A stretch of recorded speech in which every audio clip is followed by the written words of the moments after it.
general, que son los puntos cruciales de la eclesiología bíblica. Entonces vamos a tener este tiempo de lectura. El hermano Gino la tenía muy bien, o sea, tenía como muy bien el tema claro de la eclesiología bíblica. Entonces, pues, si hay preguntas, también podemos en algún momento, hacer de una vez la pregunta y podemos hablar un poco más acerca de esto. Puntos cruciales de eclesiología bíblica. La reedificación de la casa de Dios en la tipología veterotestamentaria. Veterotestamentaria es del Antiguo Testamento. Es necesario un despertamiento del Espíritu para que la reedificación sea realmente de la iglesia y no sea algo menos, porque se trata de una cabeza diferente, una organización diferente, una institución diferente, una jurisdicción diferente, un servicio diferente. Según la Biblia, ¿cuál es el servicio de la iglesia? ¿Cuál es la cabeza de la iglesia? ¿Cuál es la jurisdicción de la iglesia? ¿Cuál es la autoridad de la iglesia? ¿Cuál es la organización de la iglesia? Para que las iglesias sean restauradas y lo deficiente sea corregido, es necesario que recurramos al Señor mismo por su Espíritu y a su palabra, y solo eso. Aparte de lo realizado por el Espíritu del Señor y su palabra, sería imposible que esto se lograra. Todo tiene que comenzar con un despertamiento del Señor mismo en su Espíritu. Por ejemplo, en Ageo, que es con Zacarías de los profetas de la restauración, en esos libros y en los de Esdras y Nehemías, la palabra del Señor nos muestra los principios de restauración de la casa de Jehová y de la ciudad de Dios, y la verdad es que el estudio de esos 4 libros se relacionan y es sumamente útil a la iglesia en el periodo de restauración. Todas las cosas tienen que comenzar por el Espíritu del Señor y por el Espíritu de las personas. Para un mayor entendimiento de este importante tema, leemos en el Espíritu del Señor todo el capítulo 1 del libro del profeta Ageo. Vamos a leer Ageo 1. Dice: en el año 2 del rey Darío, en el mes 6, en el primer día del mes, vino palabra de Jehová por medio del profeta Ageo a Zorobabel, hijo de Salatiel, gobernador de Judá, y a Josué, hijo de Josadac, sumo sacerdote, diciendo: así ha hablado Jehová de los ejércitos, diciendo: este pueblo dice, no ha llegado aún el tiempo de que la casa de Jehová sea reedificada. Entonces vino palabra de Jehová por medio del profeta Ageo, diciendo: ¿es para vosotros tiempo, para vosotros de habitar en vuestras casas artesonadas, y esta casa desierta? ¿Y esta casa está desierta? Pues así ha dicho Jehová de los ejércitos: meditad bien sobre vuestros caminos. Sembráis mucho y recogéis poco. Coméis y no os saciáis. Bebéis y no quedáis satisfechos. Os vestís y no os calentáis. Y el que trabaja jornal recibe su jornal en saco roto. Así ha dicho Jehová de los ejércitos: meditad sobre vuestros caminos. Subid al monte y traed madera y reedificad la casa, y pondré en ella mi voluntad, y seré glorificado, ha dicho Jehová. Buscáis mucho y halláis poco, y encerráis en casa, y yo lo disiparé en un soplo. ¿Por qué? Dice Jehová de los ejércitos: por cuanto mi casa está desierta, y cada uno de vosotros corre a su propia casa.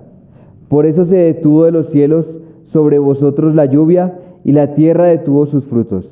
Y llamé la sequía sobre esta tierra, y sobre los montes, sobre el trigo, sobre el vino, sobre el aceite, sobre todo lo que la tierra produce, sobre los hombres y sobre las bestias, y sobre todo trabajo de manos.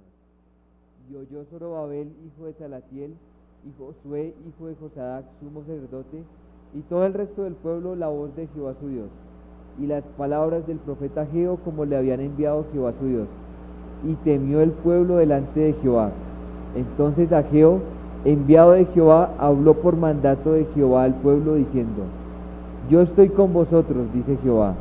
Y despertó Jehová el espíritu de Zorobabel, hijo de Salatiel, gobernador de Judá, y el espíritu de Josué, hijo de Josadac, sumo sacerdote, y el espíritu del pueblo. Y vinieron y trabajaron en la casa de Jehová de los ejércitos, su Dios, en el día 24 del mes sexto, en el segundo año del rey Darío. Entonces leímos todo el capítulo completo. Tremendo, ¿cierto? Entonces dice, el segundo año del rey Darío equivale en el libro de Esdras a la época cuando la reparación de la casa se había parado y la obra se había paralizado. El Espíritu de Dios no quería que se paralizara. Entonces envió a Ageo. El nombre de Zorobabel, el gobernador de Judá, es muy interesante, pues según dice el profeta Zacarías, es con Josué, hijo de Josadac, su compañero y otros que trabajaron en la restauración, varones simbólicos, porque cada uno representa o simboliza algo. Uno de ellos es Zorobabel. Zorobabel significa una simiente sacada de Babilonia. El Señor, por castigar la infidelidad de su pueblo, los llevó a Babilonia, en donde permanecieron hasta que se cumplió el tiempo determinado por Dios. Entonces el Espíritu de Jehová empezó a moverse en Babilonia entre los hebreos que permanecían allí, para despertar su espíritu y hacerles regresar de nuevo a Jerusalén y reedificar la casa del Señor, que estaban en ruinas, así como la ciudad de Dios, y a quien Dios usa primeramente es a Zorobabel, porque este varón era aquel en quien venía la simiente mesiánica y la autoridad del reino, la línea de Judá. A Zorobabel le correspondía el cetro de Judá, que representa la autoridad de Dios y representa el reino, así como Josué representa el sacerdocio. No puede haber restauración sin el sacerdocio y si no hay sometimiento a la autoridad del Señor. Entonces, todo comienza con el Señor mismo. Hay otro versículo que es famoso y es en Esdras, capítulo 1, donde dice: y el Espíritu del Señor despertó. Y dice ahí a quién despierta: despertó a Ciro. Y después va a decir: y despertó a todos los hombres para que fueran también a restaurar. Entonces todo empieza con el Señor mismo, el Señor despertando nuestros corazones para poder empezar a hacer la reedificación. Esa es una de las partes importantes. Entonces todo comienza con el Señor mismo. Le dice al pueblo: cada uno de ustedes está en lo suyo propio, pero lo que es mi casa está desierta, y por eso es que invierten mucho y consiguen poco, y se quedan con hambre, y se quedan con sed, y se quedan desnudos. Pero suban al monte, traigan madera y reedifiquen mi casa, y yo voy a poner en ella mi voluntad, y la voy a bendecir. Es su casa la que ha de ser reedificada, la que ha de ser restaurada. Y dice el Señor: y despertó Jehová el espíritu de Zorobabel, hijo de Salatiel, gobernador de Judá, y el espíritu de Josué, hijo de Josadac, sumo sacerdote, y el espíritu de todo el resto, el remanente del pueblo, y vinieron y trabajaron en la casa de Jehová de los ejércitos, su Dios. Todas las cosas tienen que comenzar del espíritu. El Señor tiene que despertar nuestro espíritu para que podamos ver lo que es la casa del Señor. Todos estamos seguros de que la casa del Señor, sin duda, es la iglesia. La palabra del Señor dice claramente: la cual somos nosotros, la iglesia, y que la casa de Dios, que es la iglesia del Dios viviente. 1 Timoteo 3:15. Entonces, la reedificación con respecto o con relación a la iglesia. La reedificación de la casa de Dios guarda relación con la iglesia. Así como existió un plan original de la casa de Dios en el Antiguo Testamento, una edificación original, y hubo también vicisitudes a lo largo de la historia de la casa de Dios en el Antiguo Testamento, de manera que el pueblo del Señor se dividió y hubo problemas, y fue infiel y levantó lugares altos e hizo las cosas conforme a su manera y no conforme a la palabra del Señor. Así sucede con la iglesia. Los israelitas organizaron las cosas, pero lo hicieron conforme a sus estatutos y no conforme a la palabra de Dios. Y eso fue lo que hizo que se desviaran.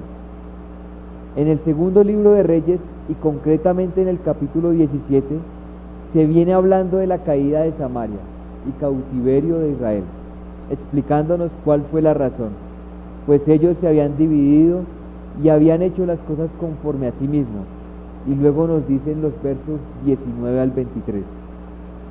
Mas ni aun Judá guardó los mandamientos de Jehová su Dios, sino que anduvieron en los estatutos de Israel, los cuales habían ellos hecho, y desechó Jehová toda la descendencia de Israel, y los afligió, y los entregó en manos de saqueadores, hasta echarlos de su presencia, porque separó a Israel de la casa de David, y ellos hicieron rey a Jeroboam, hijo de Nabat, y Jeroboam apartó a Israel de en pos de Jehová, y les hizo cometer gran pecado.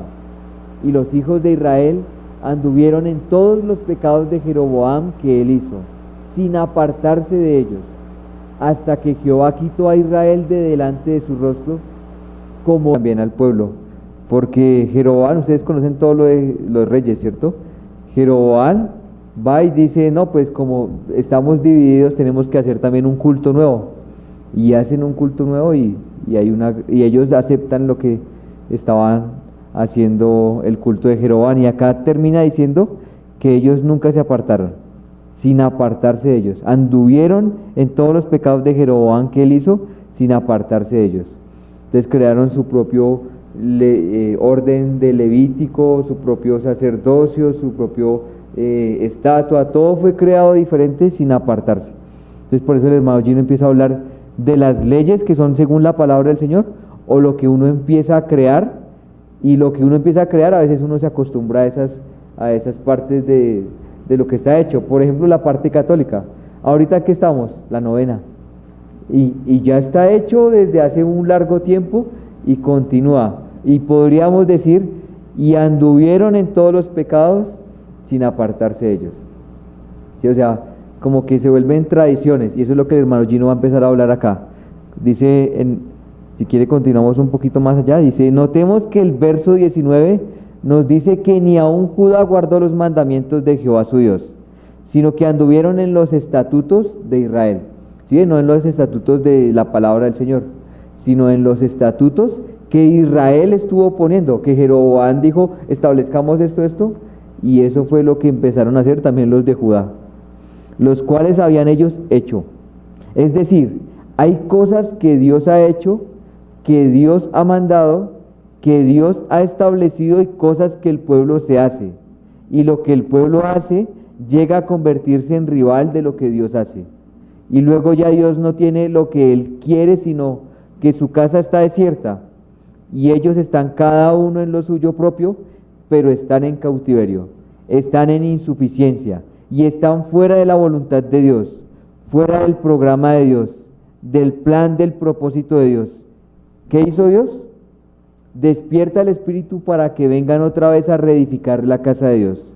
Notemos que existe una competencia entre los estatutos que se hace el propio pueblo, que son los que lo rigen, y los que el Señor estableció.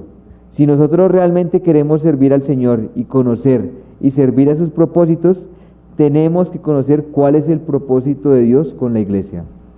Necesitamos entender cuáles son los propósitos. Entonces, la primera parte, la edificación de la casa de Dios. La iglesia no es una cosa liviana. Para el Señor, la iglesia es algo muy cercano a su corazón. La iglesia es tan cercana al corazón de Dios que el propósito eterno de Dios está centrado en el misterio de Cristo, que es Cristo. No, misterio. Sí, porque dice que es el misterio de Cristo, que es Cristo y la iglesia. En Efesios 3 encontramos un versículo que nos muestra el lugar central que ocupa la iglesia en el propósito de Dios.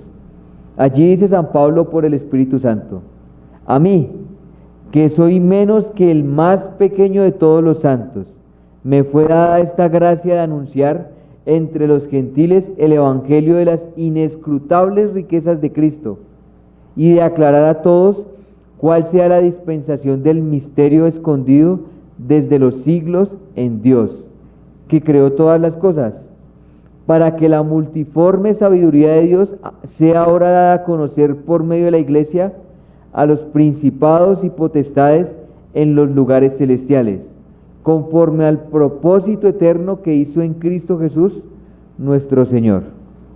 Efesios 3, del 8 al 11. El apóstol antes se llamaba Saulo, que era nombre de rey, pero se lo cambió por el de Pablo, que significa pequeño. Cambió así la S del rey por la P de pequeño. Cuando dice que le fue dado el aclarar a todos cuál sea la economía del misterio, leemos la palabra dispensación, como una traducción parcial de la palabra griega oikonomía, que es algo muy grande. Una economía es toda una administración del reino. Dispensar es un aspecto de la economía. ¿Qué tenía Dios escondido desde antes de la fundación del mundo? La iglesia es algo que Dios tenía en sus planes desde la eternidad. Y es necesario que a la iglesia se le aclare cuál es el misterio escondido en Dios desde antes de la fundación del mundo, para que la multiforme sabiduría de Dios sea ahora dada a conocer. Debe ser ahora. Esto no es para el milenio, en el futuro, para el nuevo cielo y la nueva tierra.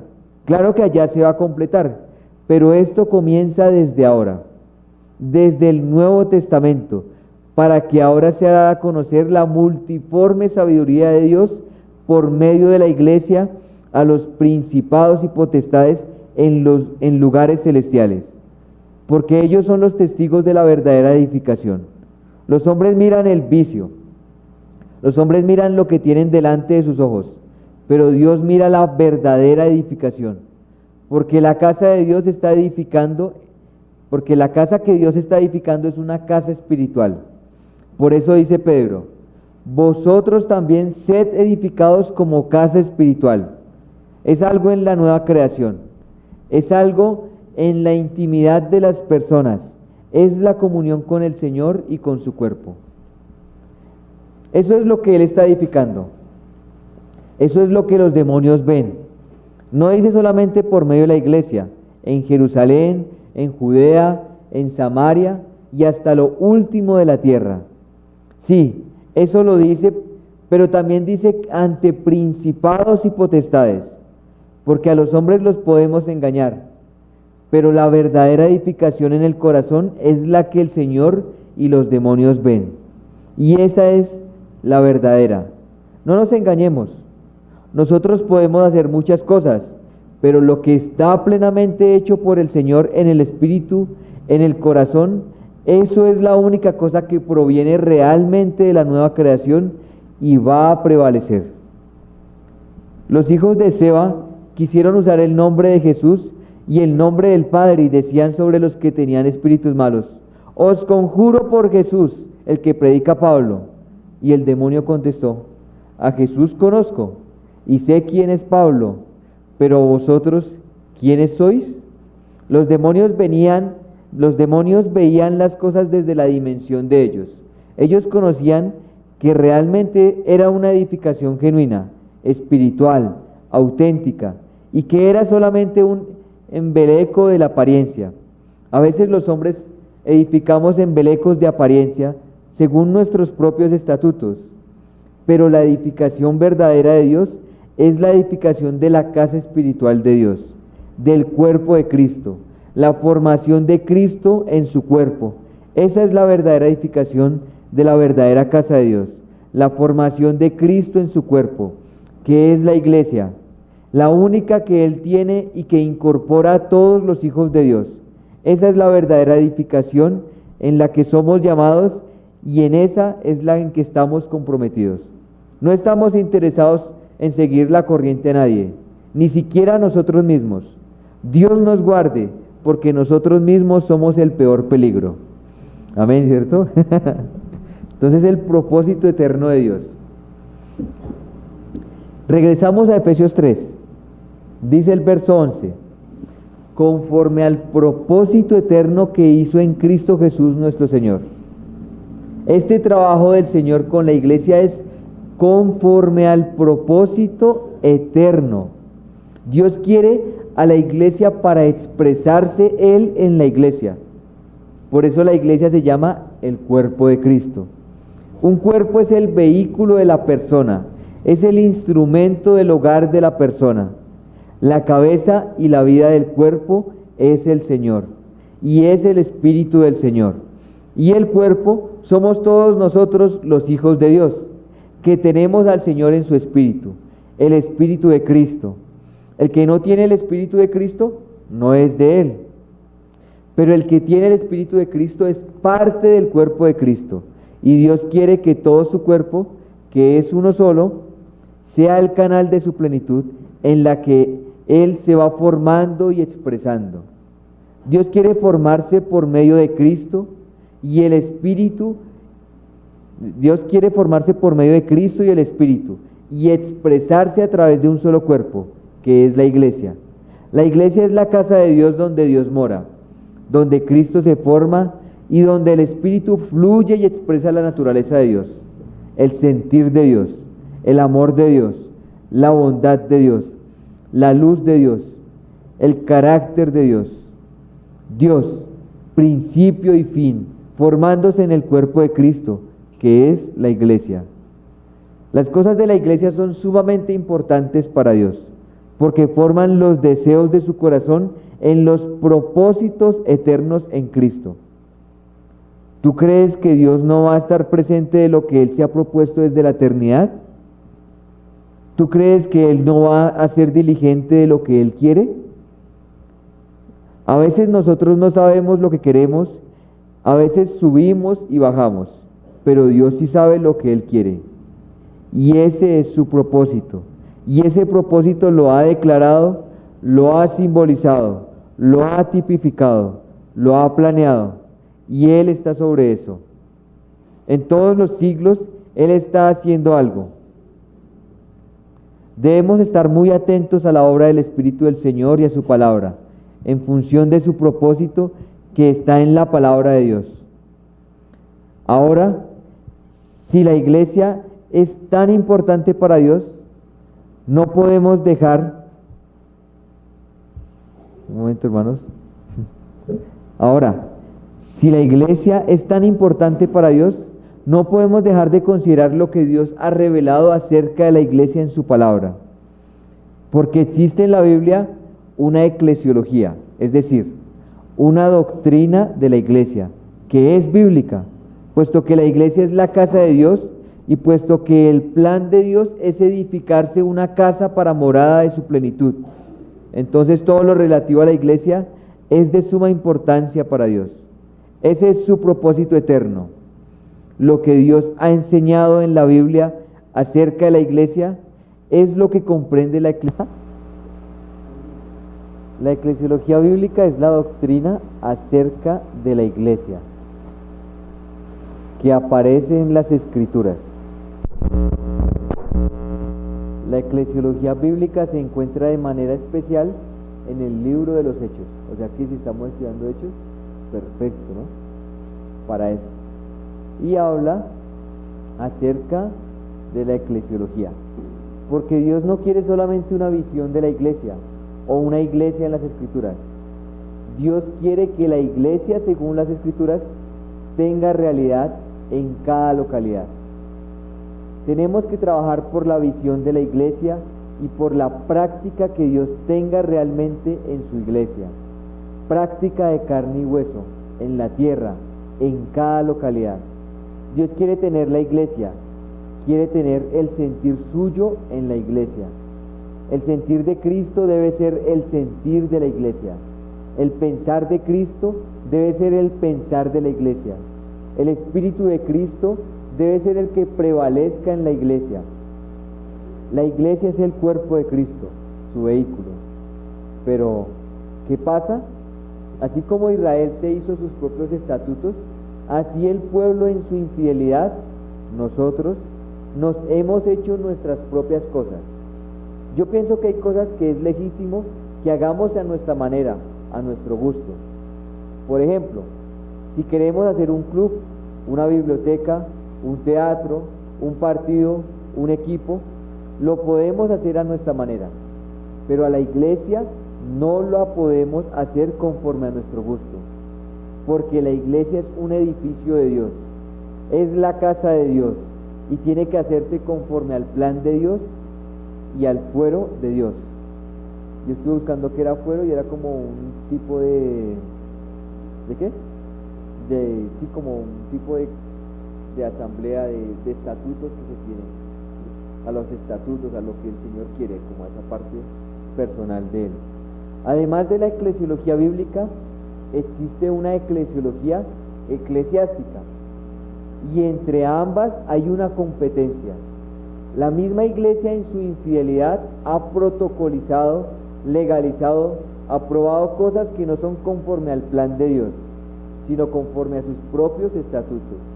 Hacemos una iglesia como nos parece, la llamamos disque iglesia, hacemos nuestros estatutos, pero cuando la comparamos con el plan de Dios, vemos que lo que hicimos fue algo nuestro y que le pusimos un nombre que no le corresponde, que le queda muy grande.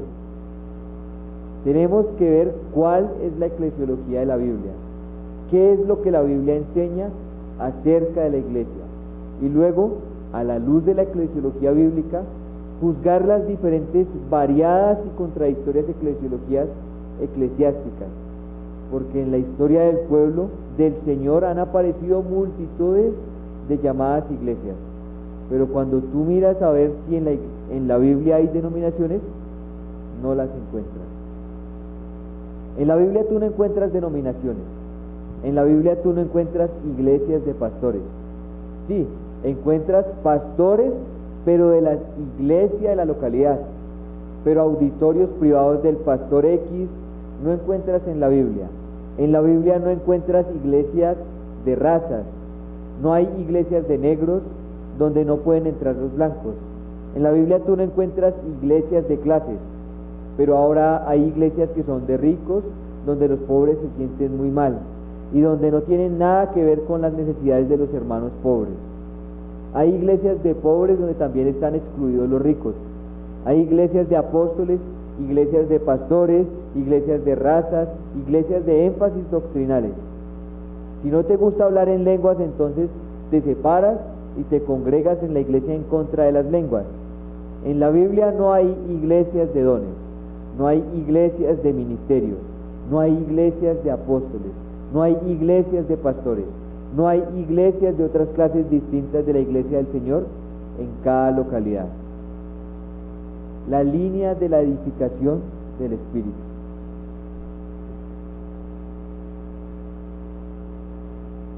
Necesitamos estudiar la eclesiología bíblica, la cual debe ser la base de nuestra práctica como iglesia, porque como hijos de Dios pertenecemos a la iglesia. Nosotros somos la iglesia, todos los hijos de Dios somos la iglesia, y tenemos que saber qué clase de iglesia somos. Si no somos la iglesia que quiere el Señor conforme al plano, conforme a la palabra, pues estamos haciendo algo distinto de lo que Dios ha planeado. Mientras uno no se da cuenta, bueno, allí hay paz, Dios tolera, y los padres toleramos que hasta los 2 años los niños sigan haciéndose en los pañales y lo mojen, y es normal. Pero llega un momento en que ya se les exige más y se les dice, bueno, hasta aquí yo toleraba que tú fueras así, pero ahora ya no. Tienes 5 añitos, ya debes cambiar. Lo que se toleraba en la niñez espiritual no se ha de tolerar después. En la edificación de la casa de Dios, Él permite que en un cierto periodo y en un cierto inicio se hagan las cosas como si se estuviera jugando, porque no las estamos haciendo en serio, estamos apenas aprendiendo a hacerlo. Entonces los niños hacen casitas de arena, castillos de arena, pero esos castillos de arena no son los castillos verdaderos. Pero seguramente el muchachito en el futuro va a ser arquitecto y por eso se pone a jugar con arena y hace castillos muy bonitos, pero esos castillos de arena no son la casa de Dios. Abraham estuvo 13 años pensando que Ismael, el hijo que había surgido de su propia fuerza natural, había venido de Dios. Él pensaba que ese era el que iba a ser el heredero. Y Abraham le dice al Señor: Señor, ojalá Ismael ande delante de ti. Otro aspecto era que Ismael era más grande, en cambio Isaac apenas estaba naciendo, entonces Ismael lo menospreciaba. Pero Dios le dijo: Isaac es el heredero, por cuanto él nació según el Espíritu y conforme a la promesa del Señor. No te heredará Ismael, te heredará Isaac, el que yo te daré por Sara. Sara representa el nuevo pacto, el que proviene del Espíritu, y de ahí edificaría él a su pueblo. En cambio Agar representa el antiguo pacto, el que proviene de la carne, y del esfuerzo de la carne, y de la justicia propia, la edificación humana. Cuando los hombres quisieron edificar algo, lo hicieron con ladrillo, que es hecho de barro, de material humano, y los hombres dijeron: vamos, edifiquémonos una ciudad y una torre cuya cúspide llegue al cielo, y hagámonos un nombre, por si fuéramos esparcidos sobre la faz de toda la tierra. Génesis 11:4. Y los hombres con su propio material edificaron a Babel. Pero en cambio, Jerusalén no surge de abajo para arriba, ni es hecha de materiales de barro humano. Jerusalén desciende de Dios, y su arquitecto y constructor es Dios. La Jerusalén celeste, la que en la Biblia representa a la esposa del Cordero y la iglesia es la esposa del Cordero, y la esposa es la Jerusalén celeste. Y la Jerusalén celeste desciende de lo alto, y su arquitecto y constructor es Dios. Entonces hay una edificación que es hecha por el Espíritu conforme a la palabra, pero hay también elementos que son humanos, que llega el momento en que es necesario encararlos, y los encaramos. Es nuestra responsabilidad que de la mejor manera que podamos, y a la luz de la eclesiología bíblica, tener los patrones y decir qué es legítimo y qué no es, qué está de acuerdo a la palabra y qué no lo está, qué cosas deben permanecer, aprobarse, respaldarse, y en qué cosas no podemos participar más, y qué cosas debemos evitar. Digo cosas, digo sistemas, no personas. Una cosa es tener comunión con todos los hermanos, y otra cosa es participar con el sistema. Hay una diferencia entre el sistema y las personas. En el sistema no se realiza lo que Dios quiere, porque no se sigue a la palabra y no se sigue al Espíritu. Es muy importante que sigamos la palabra y el Espíritu. Cristo, la iglesia, el cuerpo. Nunca tenemos que salirnos de esto, de Cristo, del Espíritu, de la palabra, del cuerpo. Debemos siempre analizar esto. Todo tiene que ser centrado en Cristo, tiene que ser cristocéntrico, tiene que ser espiritual, del Espíritu de Dios, tiene que ser conforme a la palabra, y tiene que ser en la comunión del cuerpo de Cristo. ¿Vamos bien, cierto? Sí. Testimonio terrenal de la iglesia. Si las cosas las hacemos conforme a Cristo, al Espíritu, a la palabra y en el cuerpo, entonces estamos en la vertiente de Dios, estamos en el camino del propósito de Dios. Pero si Cristo no es nuestro centro, ni nuestra cabeza, si el Espíritu no es nuestro guía, si la palabra no es nuestro mapa, y si la comunión del cuerpo no es nuestra comunión, entonces, ¿qué cabeza tenemos? ¿Qué espíritu nos gobierna? ¿Qué plano tenemos?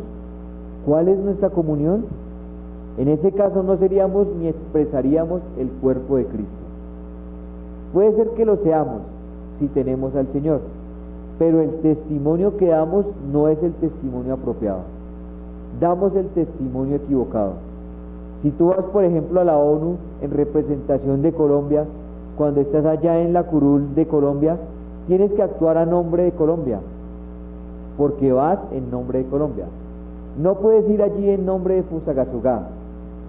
Claro que Fusagasugá es una parte de Colombia, pero si vas a hablar en nombre de Fusagasugá, tu testimonio en la ONU está fuera de lugar, porque no estás dando el correspondiente testimonio apropiado.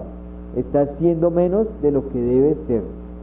Estarías diciendo, bueno, vengo aquí en nombre de Fusagasugá.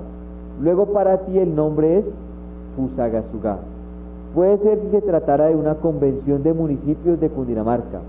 Estaría muy bien que estuvieras en nombre de Fusagasugá, pero se trata de la ONU y entonces tienes que ir a nombre de la nación.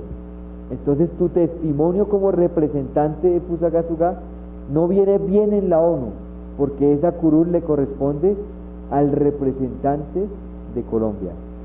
El testimonio de la iglesia tiene que ser el que es. La iglesia tiene que aparecer como ella es. La iglesia no puede decir yo soy algo menos de lo que soy.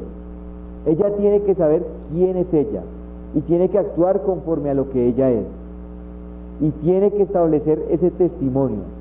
Y ese testimonio tiene que aparecer en la tierra y en la realidad de carne y hueso, de manera que se pueda decir, la iglesia está en tal parte. Donde está la iglesia del Señor realmente está gobernando Cristo. Y realmente ahí las cosas se están haciendo conforme a la palabra.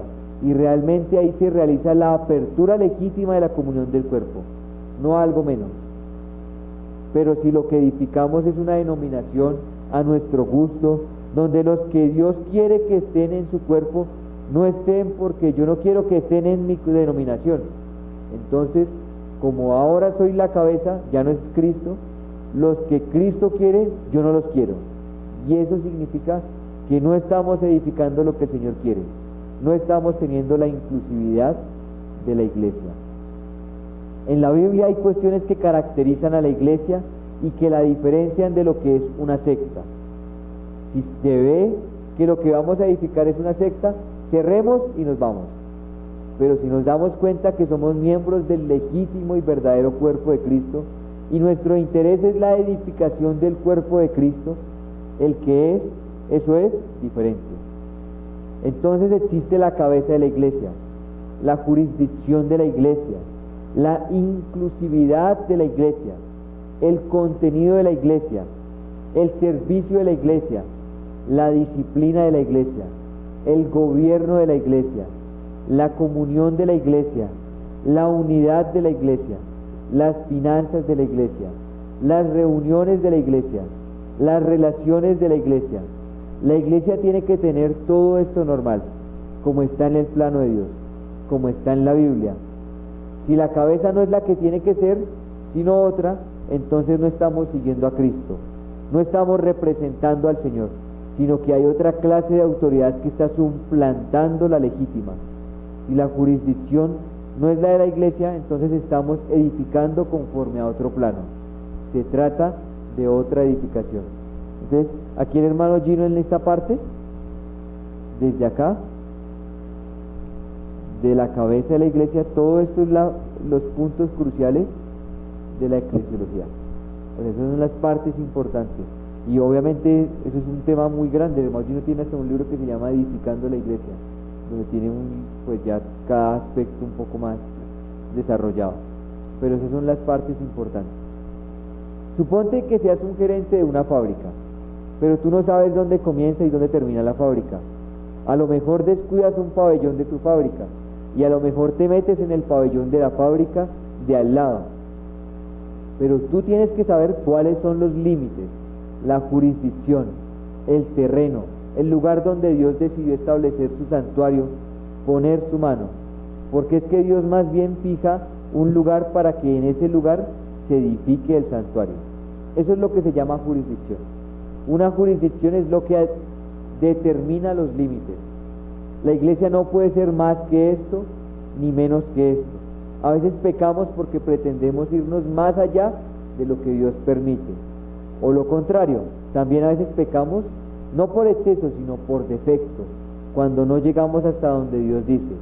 Por eso tenemos que conocer los límites de la iglesia, la jurisdicción de la iglesia, la obra del ministerio y el cuerpo de Cristo. Tenemos que conocer también la inclusividad de la iglesia. ¿Qué es lo que según la Biblia debe incluir la iglesia? A veces incluimos cosas que Dios no incluye. y excluimos cosas que Dios sí incluye. Y esto ocurre porque no nos importa y tenemos cosas en la iglesia que no son de Dios. Pero hay cosas que sí son de Dios, que sí las queremos tener. Por eso es necesario ver cuál es la inclusividad de la iglesia. Todos esos puntos dan un total de 12 ítems, porque 12 es el número de los fundamentos, el número del fundamento. Son 12 ítems fundamentales de la iglesia en cada localidad. Tenemos que entenderlo bien por parte de nosotros como servidores del Señor en su obra, porque los santos son llamados a la obra del ministerio. En Efesios no dice que solamente los apóstoles o los pastores edifican la iglesia, los santos edifican la iglesia. Efesios 4 del 11 al 12. Y él mismo constituyó a unos apóstoles, a otros profetas, a otros evangelistas, a otros pastores y maestros, a fin de perfeccionar a los santos para la obra del ministerio, para la edificación del cuerpo de Cristo. Los santos, los hermanos, deben ser perfeccionados por los apóstoles, por los profetas, por los evangelistas, por los pastores y maestros para la obra del ministerio. ¿Y para qué es la obra del ministerio? Para la edificación del cuerpo de Cristo. Hermano, no te sientas raro, tú eres un santo del Señor, tú eres un gran santo y tú debes ser perfeccionado por los apóstoles, por los profetas, por los evangelistas, por los pastores y maestros. ¿Para qué? ¿Para qué debes ser perfeccionado? No solo para tu vida personal e individual, emocional, privada y familiar.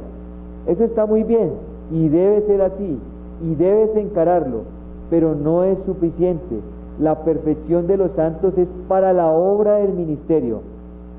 La obra del ministerio no es para edificar algo distinto que el cuerpo de Cristo. Y el cuerpo de Cristo no es algo menos de lo que es. Tampoco incluye lo que no incluye, pero sí incluye todo lo que incluye. Todos estamos llamados. Ninguno se sienta raro, porque la Biblia dice que todos estamos llamados a la obra del ministerio, a la edificación del cuerpo de Cristo. Claro que no todos tienen la misma función, ni hacen el mismo trabajo, pero sí son miembros del mismo cuerpo, y sí tienen la responsabilidad de laborar, de obrar en el servicio, en el ministerio de la edificación. No de otra cosa. No estamos aquí para edificar denominaciones, no estamos aquí para edificar auditorios. Eso puede ser usado, pero eso no es el fin. Lo que hay que edificar es el cuerpo de Cristo. ¿Y hasta cuándo hay que edificarlo? Efesios 4:13. Hasta que todos lleguemos a la unidad de la fe y del conocimiento del Hijo de Dios, a un varón perfecto, a la medida de la estatura de la plenitud de Cristo, para que ya no seamos niños fluctuantes, llevados por doquiera de todo viento de doctrina, por estratagema de hombres que para engañar emplean con astucia las artimañas del error, sino que siguiendo la verdad en amor, crezcamos en todo en aquel que es la cabeza, esto es Cristo. Efesios 4:13 al 15. Lo que hay que seguir es la verdad. Cuando el Señor le reveló la verdad a Pablo y le mostró la visión, él dijo: no fui rebelde a la visión celestial. Pero si él no hubiera tenido la visión celestial, no la hubiera obedecido. Hay que ver la visión de la verdad y seguir la verdad. El testimonio de la verdad tiene que darse y practicarse, y tiene que tener carne y hueso. ¿De qué nos sirve una verdad solamente escrita en la Biblia?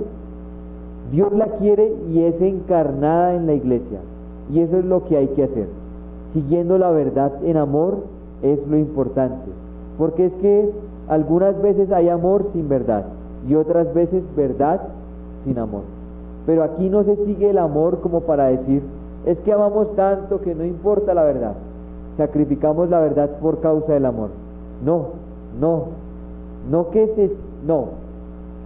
se sigue es la verdad, pero se sigue la verdad en amor, con cariño, con comprensión, con paciencia, sin arrogancia, todo lo que el Señor nos dice. de quien todo el cuerpo, bien concertado y unido entre sí por todas las coyunturas que se ayudan mutuamente, según la actividad propia de cada miembro, recibe su crecimiento para edificación en amor. Esa palabra es inspirada por el Espíritu Santo. Es todo el cuerpo. Es que a veces nos gusta inclinarnos por determinada denominación, prefiriéndola a las otras. No, es todo el cuerpo. El cuerpo va creciendo, edificándose. Jesucristo dijo: yo edificaré mi iglesia. ¿Qué es la iglesia? Entonces necesitamos entrar a definir a la luz de la palabra lo que es la iglesia. Porque es que hay ciertas palabras que han sido pervertidas en el uso, que se usan ciertas palabras y se le aplican a cosas que no son, y que se vuelve tan común el uso equivocado que ya cuando se oye la palabra se piensa en lo que no es.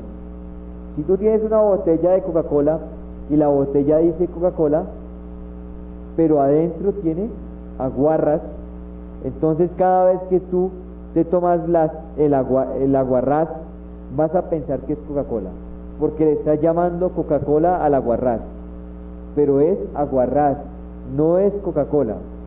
Tiene que ser Coca-Cola lo que sea el contenido de la palabra. Asimismo sucede con la palabra iglesia. Tenemos que ver qué es lo que la Biblia llama iglesia, que sí es la iglesia y qué no es la iglesia. No importa cuántas cosas se le llame iglesia. Yo puedo abrir un garaje, comprar un púlpito, poner unas bancas, sacar una personería jurídica, colocar un letrero y llamarle la iglesia de Jesucristo de los últimos días. Eso lo digo yo, pero ¿la Biblia está de acuerdo? ¿A los ojos de Dios es así como uno dice que es? No. Lo que la Biblia dice que es lo que es. Y lo que la Biblia no dice que es, no es. Por más que se diga y que la gente haya creído una gran mentira, pero es una mentira. Algunos dicen: nosotros somos la iglesia tal, pero Dios lo dice de otra manera en la Biblia, y a veces de una manera terrible. Ellos pretenden ser, pero lo que Dios dice que es otra cosa. Una cosa es lo que los hombres hacen y otra cosa es lo que Dios hace por el Espíritu y la realidad conforme a la palabra y a su plan, a su propósito. Entonces la palabra iglesia es una palabra que se ha usado irresponsablemente, y ahora unos piensan que la iglesia es un templo, pero tú nunca encuentras en la Biblia que la iglesia se refiere a un templo. En la Biblia no encontramos a Jesús ni a los apóstoles hablando de la iglesia como un templo, y no encuentras a la iglesia hablando así de la iglesia. Hay que saber lo que la iglesia no es. La iglesia no es un edificio material. La iglesia no es una personería jurídica. La iglesia no es un estatuto. La iglesia no es un grupúsculo separado del cuerpo. La iglesia es el cuerpo de Cristo. Esa es la definición de la Biblia. La iglesia, la cual es su cuerpo. El cuerpo, el cual es la iglesia. Esa es la mutua definición bíblica. Lo que es la iglesia es el cuerpo. Lo que es el cuerpo es la iglesia. Entonces la iglesia es el cuerpo de Cristo. Fácil la definición, ¿cierto? Efesios 1, 22, 23. Y sometió todas las cosas bajo sus pies, y lo dio por cabeza sobre todas las cosas, a la iglesia, la cual es su cuerpo, la plenitud de aquel que todo lo llena en todo. ¿Qué significa su cuerpo? La plenitud. Esa palabra es muy grande. Alguien puede opinar que hay ciertas cosas de Cristo que no le gustan, y ciertos hermanos miembros de Cristo que tampoco le gustan, y decir: bueno, este hermano yo lo tolero, pero no aguanto que sea ese su don y su ministerio. Entonces no le gusta la plenitud. Tiene una actitud sectaria, no tiene la actitud de la iglesia.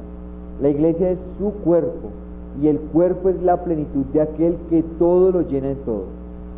Todo lo que es de Cristo, todos los que son de Cristo y cada miembro de Cristo es la plenitud de de su función legítima. Esa es la plenitud, ese es el cuerpo, esa es la iglesia. Algo menos que eso no es la iglesia. También esto se puede decir al revés. Colosenses 1:24. Ahora me gozo en lo que padezco por vosotros, y cumplo en mi carne lo que falta de las aflicciones de Cristo por su cuerpo, que es la iglesia. En Efesios dice que la iglesia es su cuerpo, y en Colosenses dice que su cuerpo es la iglesia. Su cuerpo es su vehículo, sus miembros. ¿Cuáles son los miembros de Cristo? Los miembros de la iglesia. Y la iglesia incluye a todos. La iglesia universal incluye todo lo que es de Cristo, todos los que son de Cristo, y cada uno de los de Cristo en la plenitud de sus funciones. ¿Qué es lo que debemos edificar nosotros? El cuerpo de Cristo. Todos juntos debemos velar para que la plenitud de Cristo sea entre nosotros, para que la plenitud de Cristo esté en la comunión del cuerpo, que es la nuestra, y para que cada uno esté en la plenitud de su función. Esa es nuestra responsabilidad y nuestro trabajo, y los santos llamados a la obra del ministerio, a la edificación del cuerpo. Como el cuerpo es la plenitud, debemos edificar el cuerpo hasta la plenitud, hasta la medida de la estatura de la plenitud de Cristo. No estamos aquí para fundar un grupúsculo, aunque somos una celulita del cuerpo de Cristo, pero tenemos que tener conciencia de que somos parte, quienes somos y de qué somos, y de que somos una célula, no de la misión tal, ni tampoco de la congregación tal, sino del cuerpo de Cristo. Trabajamos para el cuerpo de Cristo. ¿Para qué es la mano? ¿Para sí misma o solo para el brazo? Es para todo el cuerpo. Los ojos son para todo el cuerpo. La hipófisis es para todo el cuerpo. Tienes que tener conciencia de que tú eres miembro del cuerpo y de que tu función es para el cuerpo y que te debes al cuerpo, y lo que debes edificar es el cuerpo con todos los santos. Efesios 3 del 17 al 19. Para que habite Cristo por la fe en vuestros corazones, a fin de que arraigados y cimentados en amor, seáis plenamente capaces de comprender con todos los santos cuál sea la anchura, la longitud, la profundidad y la altura, y de conocer el amor de Cristo, que excede a todo conocimiento, para que seáis llenos de toda la plenitud de Dios. Efesios 3, del 17 al 19. Cuando Pablo dice que para que habite Cristo por la fe, vuestros corazones, ahí no es el punto final. Bueno, yo y Cristo y punto. No. ¿Cómo que punto? No pongas punto donde Dios puso coma. Yo y el Señor y ya. No. ¿Cómo que ya? Para ti ya puedes estar contento, pero Dios no está contento. La iglesia es como un vaso para Dios. Por ejemplo, mi estatura es de 1,68 metros. Soy gordito y necesito un pantalón que me quede bien de acuerdo a mis medidas. ¿Qué tal si me trato de poner el pantalón de Esteban, mi hijo de 9 años? Me queda chico, no me cabe ni el pie, se me tranca porque no es una vestidura suficiente para mí. Lo que Dios está edificando es un templo, una morada para su plenitud. Esa morada es el edificio de Dios, la casa de Dios, la iglesia de Dios, el cuerpo de Cristo. La iglesia no puede ser menos de lo que Dios requiere para su plenitud. Dios sabe dónde comienza y dónde termina, y cuántos siglos requiere para hacer este trabajo. Pero nosotros parece que nos olvidamos que Dios está edificando su iglesia y su casa, y hacemos cositas donde a Dios no le cabe ni su pie. Dice Ageo que cada uno de nosotros construye su propia casa, está en lo suyo propio, en su cosita, pero mi casa, la mía, está desierta. Por eso ustedes tienen hambre y por eso tienen sed, y por eso invierten mucho y consiguen poco, porque están en lo suyo propio. Ese es un tiempo que ustedes usan para lo de ustedes, pero no. Suban al monte, traigan madera y edifiquen mi casa, que yo voy a poner en ella mi voluntad, y os bendeciré. Y despertó el espíritu y entendieron qué era lo que había que edificar. Entonces, bueno, estamos viendo todavía lo que es iglesia, ¿cierto? El hermano Gino sí lo tenía clarito, por eso aquí solo podemos leerlo y lo tiene bien explicado. La etimología de la palabra iglesia. Estamos viendo el aspecto universal de la iglesia, porque la palabra iglesia significa los llamados fuera.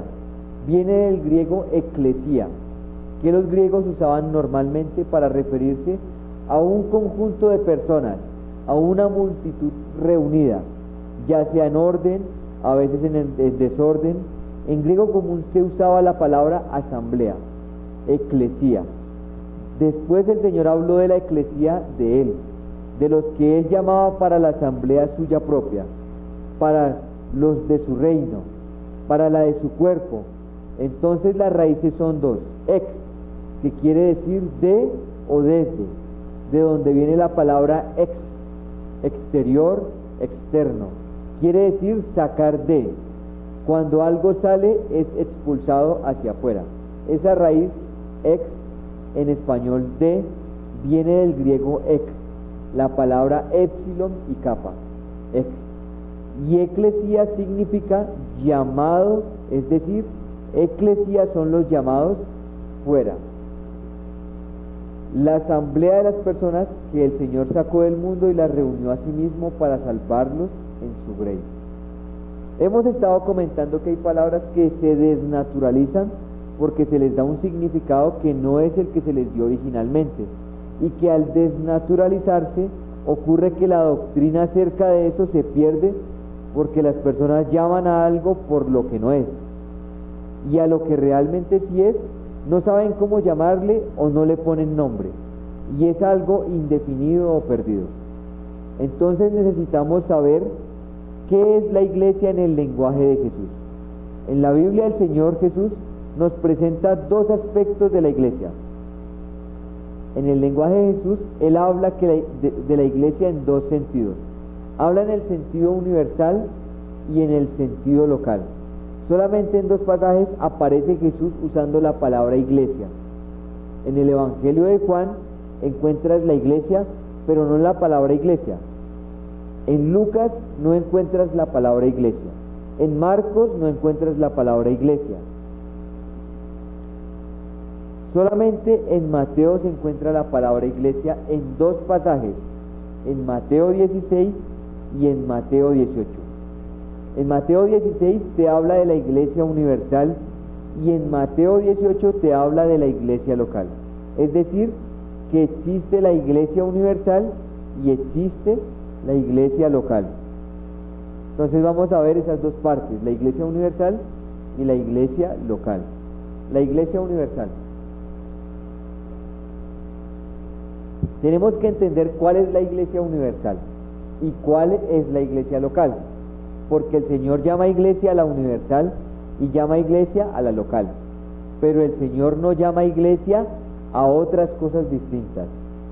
Luego el Espíritu Santo, por mano de los apóstoles, también habla de la iglesia universal y de la iglesia local. Mateo 16, 17 al 18.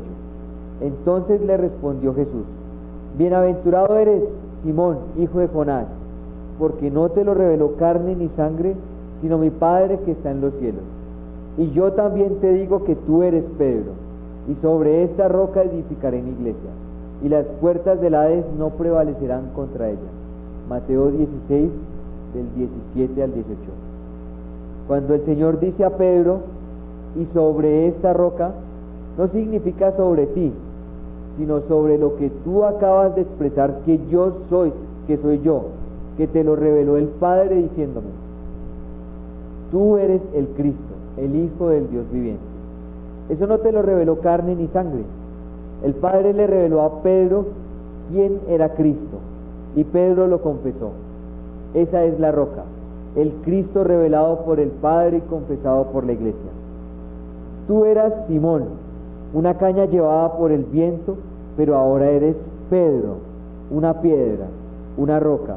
Y sobre esta roca, no sobre ti, sino sobre lo que acabas de confesar, que el Padre te dijo quién soy yo, sobre esta roca edificaré mi iglesia. Al analizar la palabra edificar, tenemos que Dios le había dicho a David: David, Tú no me edificarás casa, pero un hijo que nacerá de ti, él me edificará casa. Yo le seré a él padre y él me será hijo, pues el verdadero hijo de David, del cual Salomón era la figura, es Cristo. Es decir, que Cristo es aquel que debía edificar casa al Padre, que es la iglesia. Cuando el Señor dice mi iglesia, se está refiriendo a la iglesia universal, es decir, aquella que abarca a los santos de todas las épocas y de todos los lugares. No hay sino una iglesia universal. No se refiere a la católica, a la protestante, a la ortodoxa, no, se refiere a la de Jesucristo, que incluye a todos los hijos de Dios.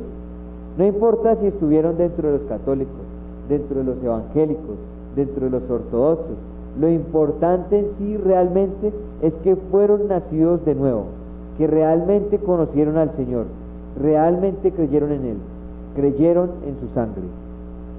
Todos los regenerados son miembros de la iglesia. La iglesia no necesita apellidos. El Señor nunca le pone apellido a la iglesia.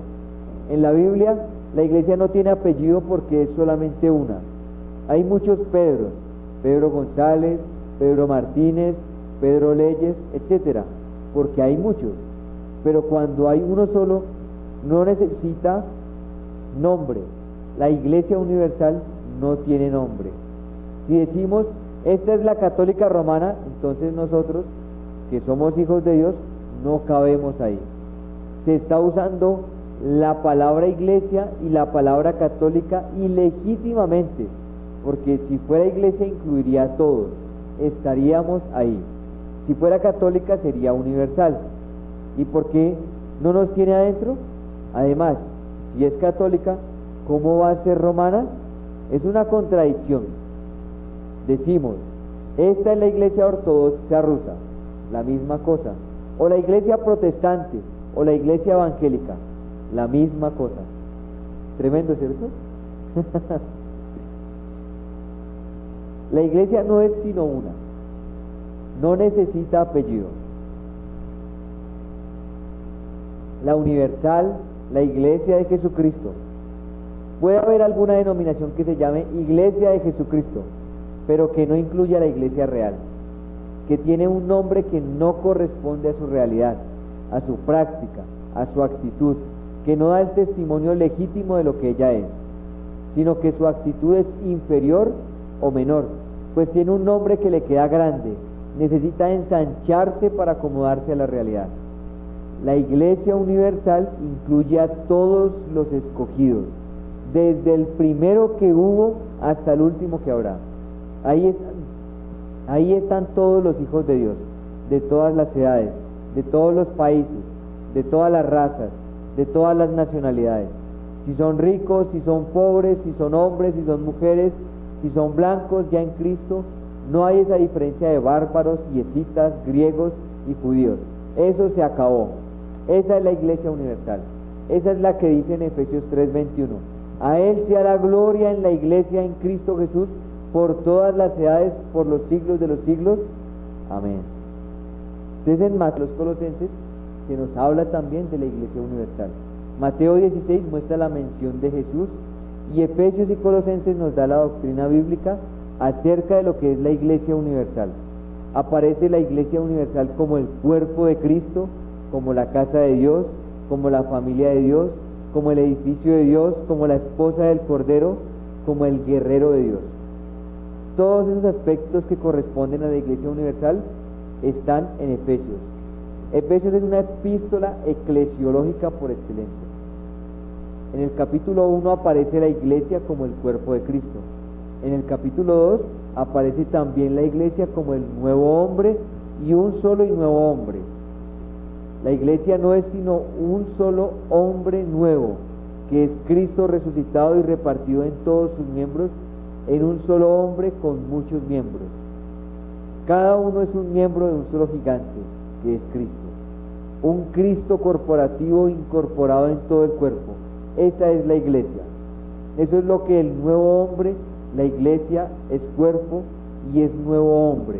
Un solo nuevo hombre que aparece como un solo cuerpo que incluye a todos. Ese es el cuerpo que Cristo está edificando. Y ese es el que todos los santos estamos llamados a edificar, no otro. Si es algo menos, entonces es sectario. El cuerpo de Cristo es lo que nos incluye a todos los que Dios incluye. No podemos incluir más de lo que Dios incluye, ni menos de los que Dios incluye. Si incluimos más, estamos metiendo en la iglesia culebras, serpientes, sapos, escorpiones, puercoespines, pero el Señor todavía no los ha perdonado, no los ha salvado, no los ha regenerado, no son hijos de Dios. No podemos decir que son iglesia, no podemos meter musulmanes, judíos, budistas y hacer una mezcla con gente no regenerada que no son iglesia.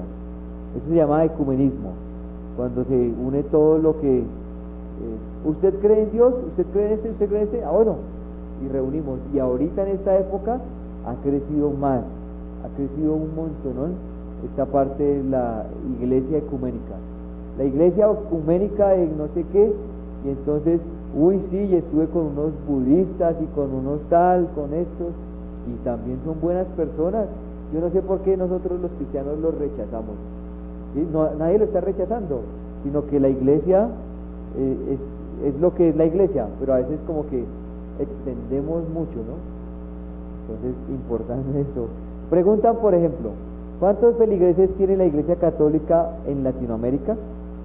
Responden que son millones, pero son millones de personas que ni siquiera han nacido de nuevo, pero son contados en la lista. Por el hecho de haber nacido en Latinoamérica, es considerado católico. Si nació en Inglaterra, entonces es anglicano. La ley de Inglaterra dice que la reina Isabel es la cabeza de la iglesia anglicana. Hay que tener mucho cuidado, porque la cabeza de la iglesia es Cristo. No es el Papa, ni la reina de Inglaterra, ni Martín Lutero, ni el hermano Gino, sino Cristo. Amén, ¿cierto? La iglesia es el cuerpo de Cristo, es el nuevo hombre. También en el capítulo 2 de Efesios aparece la iglesia universal como la familia de Dios. Dice que somos conciudadanos de los santos y miembros de la familia de Dios. Eso es lo que somos. Esa es nuestra verdadera identidad. Si somos eso, ¿por qué vamos a identificarnos con algo menos? No podemos identificarnos con algo menos de lo que en realidad somos. Somos miembros del cuerpo de Cristo y miembros de la familia de Dios. Esa es nuestra iglesia, la única, la del Señor, y esa es nuestra familia, la de Dios. En Efesios, del capítulo 2 al 4, aparece la iglesia como el cuerpo de Cristo, 2:16, 3:6, 4:16. El nuevo hombre, 2:15 y 4:24. La familia de Dios, 2:19. El edificio de Dios y el templo de Dios, 2:20, 22 y el 4:2. La palabra de Dios dice: sed edificados como casa espiritual. Primera de Pedro 2:5. Como un templo santo del Señor, para morada de Dios. Eso es lo que es la iglesia, el edificio de Dios, el templo de Dios, la morada de Dios, la casa para la plenitud de Dios, para que seáis llenos de toda la plenitud de Dios.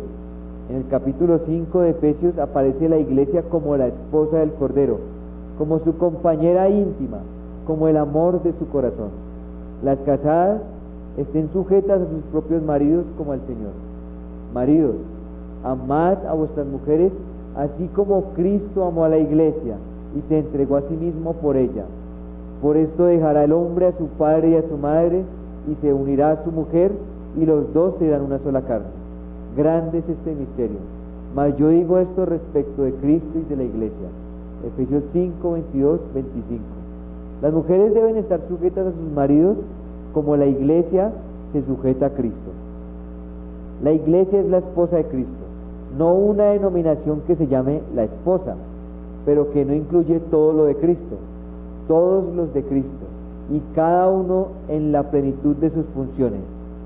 Pero si no es en la plenitud, es algo menos. No es la iglesia universal, pues la iglesia universal se restringe a ninguna gran denominación. Pues la iglesia no se restringe a ninguna gran denominación, pues por más grande que sea, no abarca todavía todo. Ninguna denominación abarca todo. ¿Cuál es el error de la denominación? No son todos los que están, ni están todos los que son. Dios no nos llamó a edificar denominaciones. Los santos son para la obra del Señor, para la edificación del cuerpo. Los que están edificando denominaciones están edificando algo donde no están todos los que Dios quiere que estén, y donde están algunos que Dios todavía no los ha recibido. Como decíamos antes, basta con que tú nazcas en Inglaterra y se ha registrado tu nacimiento en el registro civil. Ya perteneces a la iglesia anglicana. Pero si naces en Alemania, perteneces a la iglesia luterana. Y si naces en Latinoamérica, entonces eres católico. Pero ¿has nacido de nuevo? Ni siquiera sabes qué quiere decir eso. ¿Has nacido en el Señor? No. A lo mejor eres sicario o borracho o ladrón o cualquier cosa, y se le da el nombre a algo que cobija más de lo que Dios provee, pero a veces se le da el nombre a algo que cobija menos. Entonces, a veces no son todos los que están, y otras veces no están todos los que son. Eso es lo que sucede con la denominación, por grande que sea. Puede ser la denominación romano-papista, allí no están todos los que son, porque nosotros somos y no estamos ahí.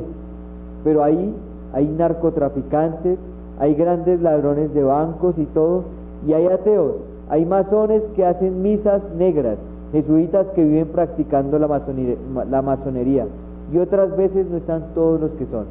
Entonces, eso no es iglesia. Ninguna de esas organizaciones a las que se les da el nombre de iglesia es realmente la iglesia. No debemos llamar iglesia a lo que no es la iglesia. Es posible que estés muy acostumbrado a decir la iglesia católica, la iglesia ortodoxa, la iglesia evangélica, pero en la Biblia no encontramos iglesia ortodoxa, ni iglesia católica, ni iglesia evangélica. En la Biblia solo encontramos una iglesia universal, de la que habla Jesús en Mateo 16, de la que habla el Espíritu Santo por Pablo en Efesios y Colosenses.